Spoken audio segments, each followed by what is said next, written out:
Hi, welcome and welcome back. I hope you're doing well. I just came out to check on the garden and to do a little bit of harvesting because when I was dealing with my landscapers, I noticed that we had some cucumbers come in and they are huge. We're talking huge Armenian cucumbers. Anyway, I will come up with a plan on what we are going to do with those. They will either be sliced and put into a salad, or they may possibly find their way into a juice. At any rate,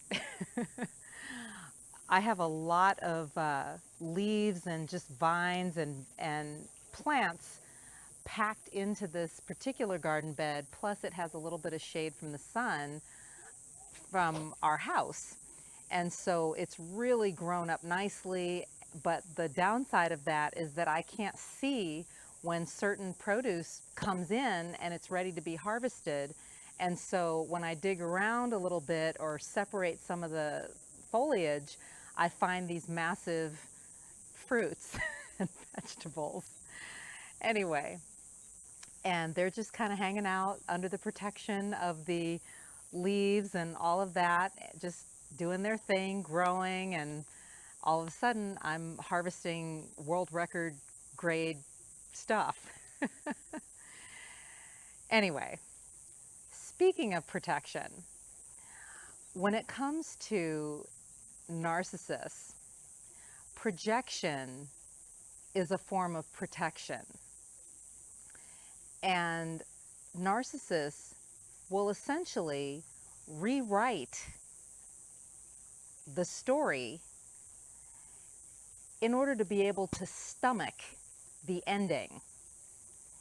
And if you have been in a narcissistically abusive relationship and you have discarded the narcissist, they're not going to be able to handle that very well. Their ego has been hurt, they are confused, and they are scratching their heads wondering, oh my gosh, this is not the way this normally plays out. How, what, who, huh?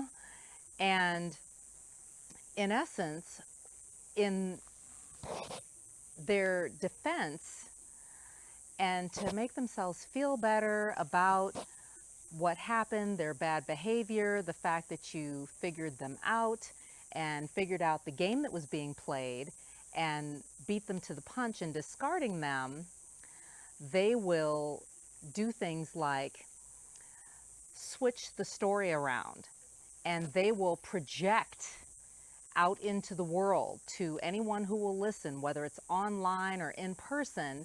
They will project your side of the story so that they can look like the victim, so that they can garner attention, sympathy, likes, comments, replies, even here on YouTube.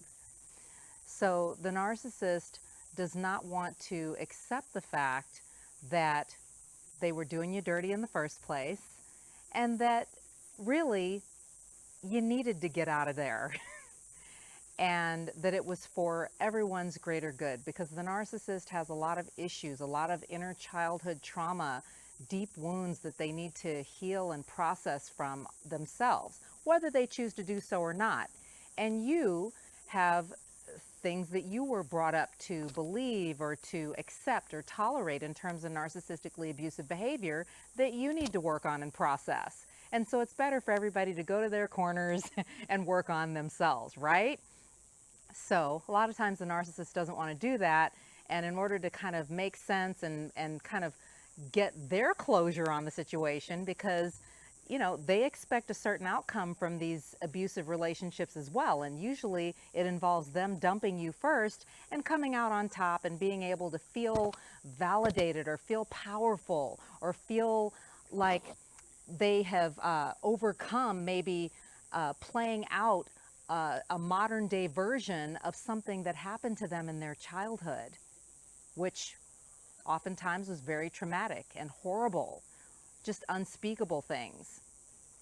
So just know that if you're still dealing with the narcissist, perhaps you have limited contact, or you still have to deal with them because of work or because of its family or something like that, maybe a neighbor, that they will use projection as a form of protection, especially if you have gotten on to the games and you have removed yourself from the situation. They need that closure because you leaving the situation triggers their feelings of abandonment, which stems from their traumatized childhood, or their traumatic childhood, rather. Peep game. You're not alone, and you're not crazy. Know who you're dealing with, know who you are.